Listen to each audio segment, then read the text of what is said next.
কয়েকদিন আবহাওয়ার পরিস্থিতি কেমন থাকবে? মোটামুটিভাবে এখন দক্ষিণবঙ্গ আগামী 7 দিন শুকনোই থাকবে। উত্তরবঙ্গের ক্ষেত্রে যেহেতু ওয়েস্টার্ন ডিস্টারবেন্স, পশ্চিমী ঝঞ্ঝার কিছু প্রভাব রয়েছে, তার ফলে আগামী 2 দিন মানে আজকে এবং কালকে কিছু আইসোলেটেড মানে বিক্ষিপ্তভাবে কোনো কোনো জেলাতে বৃষ্টির সম্ভাবনা আছে। যেমন আজকে আইসোলেটেড বৃষ্টির সম্ভাবনা রয়েছে দার্জিলিং, কালিম্পং, জলপাইগুড়ি এবং আলিপুরদুয়ার। মানে এই জেলাগুলিতে 2-1 জায়গায় হালকা থেকে মাঝারি বৃষ্টির সম্ভাবনা, এবং দার্জিলিংয়ের ক্ষেত্রে পাহাড়ি অঞ্চল, পাহাড়ের যে চূড়াগুলো রয়েছে সেগুলোতে স্নোফলের সম্ভাবনাও রয়েছে।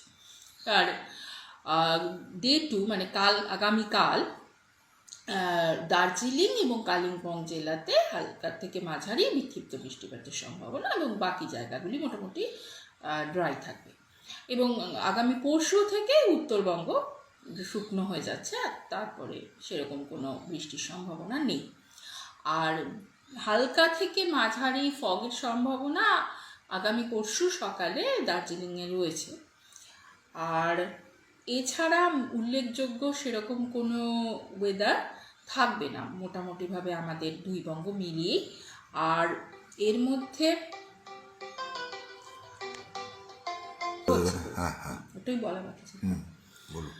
এবং টেম্পারেচার যেহেতু উত্তরবঙ্গের ক্ষেত্রে এখন আগামী 3 দিন সিকিমে বৃষ্টির সম্ভাবনা রয়েছে, এবং আগামী 2 দিন আমাদের উত্তরবঙ্গেই বৃষ্টির সম্ভাবনা রয়েছে, তাই এই 3 দিনে সেরকম কোনো উল্লেখযোগ্য পরিবর্তন হবে না। সর্বোচ্চ এবং সর্বনিম্ন তাপমাত্রা দুটোরই সেরকম পরিবর্তন হবে না। কিন্তু যেই এই ঝঞ্ঝা ব্যাপারটা চলে যাবে, সঙ্গে সঙ্গে টেম্পারেচারটা বাড়তে শুরু করবে, কারণ মেঘমুক্ত আকাশ হয়ে যাবে, এবং যার ফলে দুটো তাপমাত্রায় ধীরে ধীরে বৃদ্ধি পাবে উত্তরবঙ্গের ক্ষেত্রে। তার মানে আগামী 3 দিন সেরকম কোনো পরিবর্তন নেই, এবং তার পরবর্তী পর্যায়ে তাপমাত্রাটা 2 থেকে 3 ডিগ্রি বৃদ্ধি পাবে, সর্বোচ্চ এবং সর্বনিম্ন দুটোই। আর দক্ষিণবঙ্গের ক্ষেত্রে আগামী 3 দিনের মধ্যে সর্বোচ্চ এবং সর্বনিম্ন তাপমাত্রাটা 2 থেকে 3 ডিগ্রি বৃদ্ধি পাবে, এবং তারপরে আবার সেরকম উল্লেখযোগ্য কোনো পরিবর্তন লক্ষিত হবে না তার পরবর্তী দিনগুলিতে।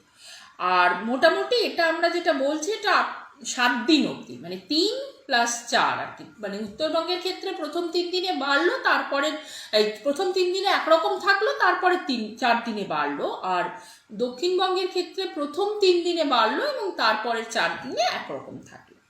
তো মোটামুটি এই হচ্ছে তাপমাত্রা। এবং আজকে কলকাতার ক্ষেত্রে সর্বোচ্চ তাপমাত্রা 32 ডিগ্রি সেলসিয়াসের কাছাকাছি ওঠার সম্ভাবনা, এবং আগামীকাল সকালে 21 ডিগ্রি সেলসিয়াসে নামার সম্ভাবনা সর্বনিম্ন তাপমাত্রা। এবং আগামীকাল 1 তারিখ একটু ক্লাউডি ওয়েদার হওয়ার সম্ভাবনা আছে মোটামুটি দক্ষিণবঙ্গে। কারণ হচ্ছে গিয়ে যে তাপমাত্রাটা হঠাৎ করে বৃদ্ধি পেয়েছে, যার ফলে একটা ক্লাউড তৈরি হওয়ার সম্ভাবনা, এবং ময়েশ্চারের পরিমাণটাও একটু বৃদ্ধি পাবে তাপমাত্রা বাড়ার সঙ্গে সঙ্গে, ইভাপোরেশনটাও যেহেতু বেড়ে যায়, যার ফলে কালকে একটু ক্লাউডি আবহাওয়া থাকার সম্ভাবনা রয়েছে মোটামুটি দক্ষিণবঙ্গ জুড়ে।